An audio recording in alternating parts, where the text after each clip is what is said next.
जी नाज़रीन, KTN news group ऐं मुर्शिद इस्पताल कराची जे सहकार सां ॻोठ अब्दुल अमीन खोसो में कैंप लॻाई वई आहे, जॾहिं त कश्मीर ऐं भरपासे वारे इलाइक़नि जे बरसात मुतासिर ख़ानदाननि में गरम कंबल, जैकेट्स, गरम कपड़ा, गरम चादरूं, मासूम ॿारनि जे लाइ स्वेटर, गरम टोपियूं ऐं ॿियो ज़रूरत जो सामान पिणु तक़सीम कयो वियो आहे। उन मौक़े ते मुर्शिद इस्पताल कराची जे इंतिज़ामिया ऐं उतां जे रवासिन KTN न्यूज़ जा थोरा मञींदे चयो आहे त मुर्शिद हॉस्पिटल और KTN के कोलैबोरेशन से यहाँ अल्हम्दुलिल्लाह सिंध में काफ़ी सारे कैंप लगाए गए हैं। 120 प्लस कैंप किए गए हैं, मेगा रिलीफ कैंप।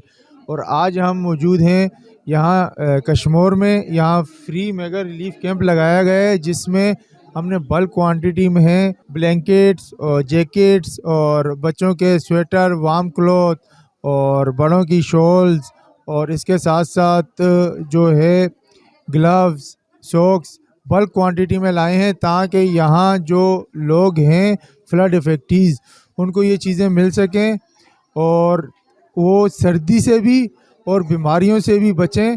और हम बहुत बहुत शुक्रगुजार हैं KTN के जो यहाँ आए और इन्होंने हमारे साथ ताउन किया और ये कैंप लगवाया। मुर्शिद हॉस्पिटल ऐं KTN वारनि जा थोरा था आहियूं जेके हिते कश्मीर में आया आहिनि, जेके बारिश ऐं सैलाब खां जेके मुतासिर थिए माण्हू उन्हनि जी मदद कयूं। असां हिन जा थोरात आहियूं मुर्शिद हॉस्पिटल जा, जिन असांजे ॻोठ में पसमानदा ज़िला कश्मीर जे एतिरे वॾे परे पोइते पयल इलाइक़े में अची करे जेको कैंप लॻायो, सामान मिलियो आहे, पैकेज जेको मिलियो आहे तमामु बहितरीनु आहे। माण्हू ॾाढा ख़ुशि थिया आहिनि। इन में असां बिलख़ुसूस KTN जा थोरात आहियूं, जिन्हनि हिकिड़ो ज़बरदस्त प्रोग्राम जेको आहे मुनाक़िद कयो आहे।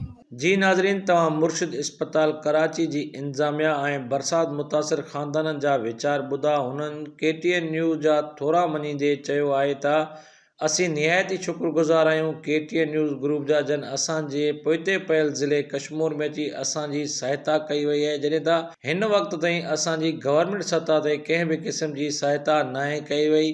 कैमरामैन टीम सां गॾु ग़ुलाम फरीद जामड़ो, KTN न्यूज़ कश्मीर।